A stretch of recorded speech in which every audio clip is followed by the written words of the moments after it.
Fahim specs کے تمام سننے والوں کو السلام علیکم۔ ناظرین، آج کی ویڈیو میں بہت دلچسپ اور اہم سوال ہے، نبی کریم صلی اللہ علیہ وآلہ وسلم کی آمد سے قبل کی دنیا کیسی تھی؟ ناظرین، اگر میں آپ سے سوال کروں کہ نبی کریم صلی اللہ علیہ وآلہ وسلم کی آمد سے پہلے دنیا کے کیا حالات تھے تو کم بیش ایک جیسا جواب 95% مسلمان دیں گے کہ شاید کچھ ترقی پسند مسلمان یہ موازنہ دنیا سے کچھ یوں کریں کہ پیغمبر اسلام کی بعثت سے قبل انسانیت حکمرانوں کے ظلم و تشدد سے کرا رہی تھی۔ ناظرین، اس مظلوم دنیا نے کیا کیا ظلم سہے اور کیسی کیسی روشیں اختیار کی، اس کا اندازہ لگانا مشکل ہے۔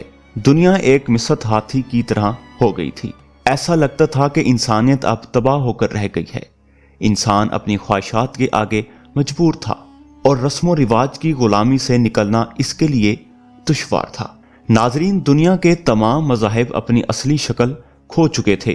یہودیت کچھ بے جان رسموں کا مجموعہ تھا جس میں زندگی کی کوئی رمق باقی نہ تھی۔ ناظرین، روم کے نصرانیوں کی بت پرستی اس کے خون میں گھل گئی تھی اور حضرت عیسیٰ علیہ السلام کی تعلیمات اسی مشرق کے ملبے تلے دبی ہوئی تھیں۔ لیکن اکثریت یہی کہے گی کہ اسلام سے پہلے اہل عرب شرک اور بت پرستی میں مبتلا تھے۔ اس وقت عرب میں کوئی مرکزی حکومت نہ تھی، مختلف قبائل کے اپنے اپنے سردار تھے جو اکثر کسی بادشاہ کے تابع تھے۔ قبیلے کا سردار وہی ہو سکتا تھا جس کے حامی افراد زیادہ ہوں اور اہل عرب کی قومی خصوصیات بہادری، مہمان نوازی اور قیازی میں بھی ممتاز ہو۔ ناظرین، جزیرہ عرب کے باشندوں کی اکثریت بت پرستی تھی۔ بیت اللہ شریف میں، جسے حضرت ابراہیم علیہ السلام اور حضرت اسماعیل علیہ السلام نے ایک خدا کی عبادت کے لیے تعمیر کیا تھا، 360 بت رکھے ہوئے تھے۔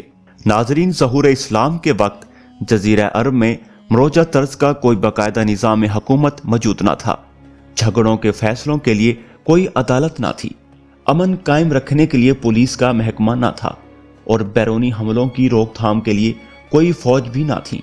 عربوں کے ہاں اپنا سکہ اور ٹکسال بھی موجود نہ تھا۔ اس کے علاوہ مرد ایک یا بہت سی عورتوں کا مالک ہوتا۔ باولت یعنی خامد ہونے سے مراد مرد کا عورتیں جمع کرنا ہوتا تھا۔ ناظرین، اس دور میں عورت کی حیثیت عام مال و متاع جیسی ہوتی تھی۔ شراب نوشی پر فخر کرتے تھے۔ عربوں میں معمولی سی باتوں پر 40 سال تک جنگیں ہوتی رہتی تھیں۔ بیٹوں کو زندہ درگور کرنا ان کی قبائلی تہذیب کا حصہ تھا۔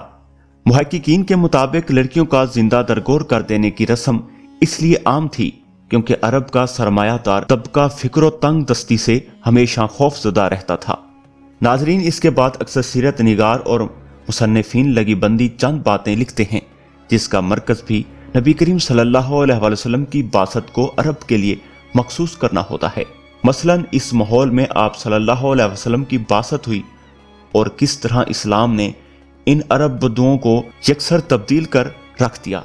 عرب معاشرے میں شراب خوری، قمار بازی، تخترکشی اور معمولی جھگڑے پر مسلسل لڑائی جیسی عادات موجود تھیں۔ اسلام کے تجارتی پہلوؤں کا جائزہ لینے کے لیے ضروری ہے کہ اسلام سے پہلے موجود اقتصادی حالات کا جائزہ لیا جائے تاکہ معلوم ہو کہ عرب معاشرے کے معاشی نظام میں کون سی خرابیاں تھیں جن کی آپ صلی اللہ علیہ وسلم نے اصلاح فرمائی اور وہ کون سی چیزیں تھیں جن کو آپ صلی اللہ علیہ وسلم نے برقرار رکھا۔ ناظرین، اب آپ اس سے اتفاق کریں یا نہ کریں، لیکن ہم نے بچپن سے سیرت النبی کریم صلی اللہ علیہ وسلم کا تعارف اسی طرح پڑھا یا لکھا ہے۔ لیکن میں ان سب سے اتفاق اس لیے نہیں کرتا کیونکہ اللہ کریم نے آپ صلی اللہ علیہ وسلم کو جہانوں کے لیے رحمت بنا کر بھیجا، صرف جزیرہ نما عرب کے لیے نہیں، اور آپ کی آمد کے بعد گزشتہ تمام شریعتیں مسنوخ ہو گئیں۔ آپ صلی اللہ علیہ وسلم تو گزشتہ علم و ترقی کو مزید ترقی دینے تشریف لائے، اس لیے آپ صلی اللہ علیہ وسلم کے غلاموں کو اللہ کریم نے وہ عزت بخشی کہ حضرت عمر رضی اللہ عنہ 22 لاکھ مربع میل کے حکمران بنے، اور کئی سو سال بعد حضرت خواجہ معین الدین چشتی اجمیری رحمت اللہ علیہ کو حضور اکرم صلی اللہ علیہ وسلم کے روضہ اقدس سے جب سلطان الہند کی بشارت نصیب ہوئی تو آپ سیدھا اجمیر شریف تشریف لے آئے اور اس وقت کے بادشاہ پرتھوی راج سے ٹکر لی اور اسلام کی تعلیمات کا پرچار شروع فرمایا۔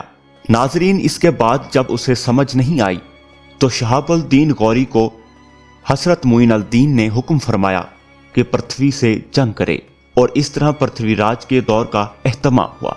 ناظرین، ہر حالت میں ہندوستان جزیرہ نما عرب سے بڑا اور منظم تھا، جہاں ایک ولی اللہ نے نبی کریم صلی اللہ علیہ وسلم کی بشارت کے کرم سے اپنا جھنڈا گاڑا۔